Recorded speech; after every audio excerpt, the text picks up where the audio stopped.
People usually talk about anxiety as if it's all in your head. But what if it's actually your body that's causing your anxiety? Today I'm going over scientific studies on a big physiological cause of anxiety that rarely gets talked about. And I'm not just talking about anxiety disorders, but actually anxious thoughts and feelings in general, regardless of whether or not you have an anxiety disorder. Hey there, I'm Mish, and I am a full-time research scientist with my PhD, and by day I conduct and publish studies of my own, whereas by night I share the results of other studies here to help you reach your weight loss, fitness, health, and nutrition goals. And today I will be talking about a little discussed cause of anxiety, first by talking about the studies on it, which I think are pretty interesting on their own, and then for the second half of the video I will talk about how you can apply this information to your life in concrete ways to hopefully improve your anxiety. And I just want to start by quickly saying, even if your anxiety is caused by something going on in your body, therapy can actually still really help, because the main reason that anxiety is so difficult to live with is the effects it has on our thoughts and behavior. But that being said, based on the information I'm about to tell you, you may be able to make some easy tweaks to reduce your anxiety by reducing this physiological cause of anxiety. And this cause is something that all of us deal with constantly on a daily basis, so it's not some rare little thing that only some people will be dealing with.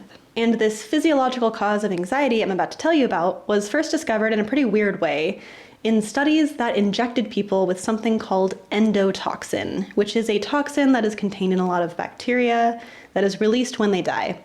And when we get this toxin in our body, we have some pretty strong but temporary and ultimately harmless responses to it. So it actually gets used in a bunch of studies for a bunch of different reasons. And one of the main things that getting injected with endotoxin does to people is it causes them to release a lot of something called pro-inflammatory cytokines. And these are signaling proteins that essentially tell your immune system to get into gear and issue the battle cry in order to fight off whatever immune threat you're facing. And these cytokines end up all over your body, including in your brain, and they do a lot of signaling in your brain in addition to your body. And an easy way to remember what pro-inflammatory cytokines do is just more pro-inflammatory cytokines generally equals more inflammation. And in addition to increasing cytokines, getting injected with endotoxin also really increases people's anxiety. And that's not just from getting injected with something, because obviously getting stuck with a needle is going to make everyone a little bit anxious on average, but rather these studies have one group that gets injected with endotoxin and another group, that's the control group, that just gets injected with something like saline, which doesn't increase cytokines. But importantly, people don't know what group they're in. They don't know if they're getting endotoxin or control. Everyone's getting a needle. But importantly, in these studies, people who get the endotoxin injection have way higher anxiety and way higher cytokine release than people who just get saline. And importantly, the extent to which people's cytokines increase from that endotoxin predicts how much their anxiety increases. So based on these studies, it is strongly indicated that cytokine release is involved in people's anxiety. But how could cytokines actually produce anxiety? Well, as I mentioned earlier, these cytokines do a lot of signaling in your brain, and they can in fact even lead to inflammation in your brain. For example, one of the most commonly studied manipulations for increasing brain inflammation is a high saturated fat diet, which has been shown to cause regions like your hippocampus, which is responsible for memory, to be inflamed. And I've been focusing on endotoxin studies so far, but it's also been found with all sorts of other things that cause inflammation and cytokine release. So it's not just endotoxin that's causing anxiety, but it's other things that raise your cytokines also cause anxiety. In fact, a meta-analysis of 14 studies found that people with generalized anxiety disorder have higher levels of cytokines. And scientists are even starting to theorize that a lot of anxiety is caused by inflammation. And in fact, SSRIs, which are often used to treat anxiety, are anti-inflammatory. And it's been found recently that the extent to which an SSRI helps someone with their anxiety is strongly related to how much that SSRI helps that person lower their cytokine levels. So people who got a bigger benefit of lowering cytokines also got a bigger reduction in anxiety from anxiety medication. And in addition to endotoxin, which you almost certainly will never be injected with, other things that cause cytokine release and increase inflammation in your body are things like allergies, including to food and to things like pollen, as well as pollution or inhaling dust or chemicals or anything that causes lung inflammation, getting sick, including viruses and bacteria and food poisoning, as well as getting bug bites, and getting injured, as well as eating saturated fat, as I mentioned, along with stress, and of course, autoimmune diseases, which are fundamentally a disorder of the immune system, and therefore a lot of cytokine processes are involved there. And there are a lot of other things that cause inflammation. These are just some of the most common ones that you'll encounter in day-to-day life. But generally, if you find from a reputable source, not from random people on YouTube, that something increases your inflammation, then that is probably, almost certainly, related to an increase in cytokine levels, and therefore could perhaps be added to this list.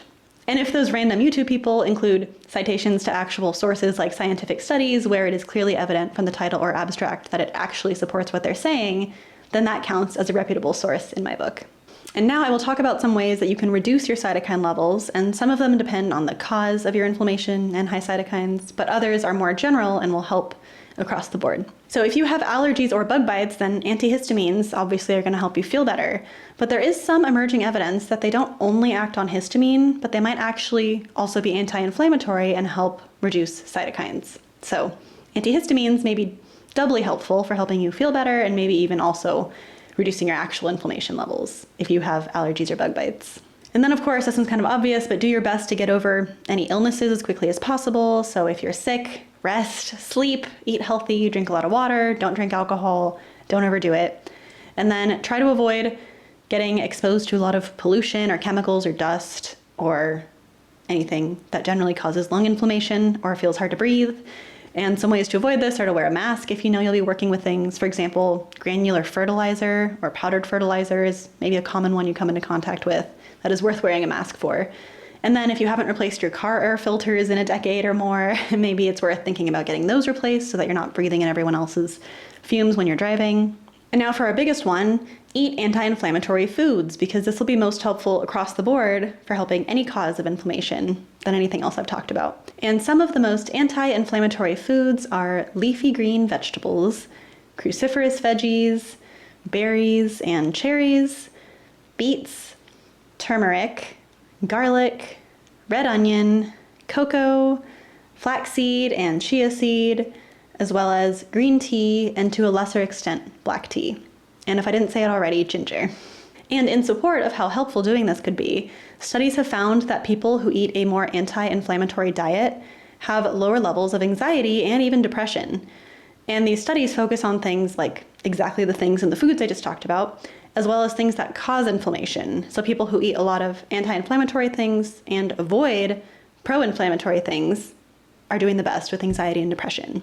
And interestingly, these studies find that the most inflammatory food component identified across a ton of different studies is saturated fat, even more so than alcohol. So in general, people who eat more of these anti-inflammatory foods I listed a little bit ago, like green leafy vegetables and berries and whatnot, and who ate less of things like saturated fat and alcohol, did the best when it came to anxiety and depression.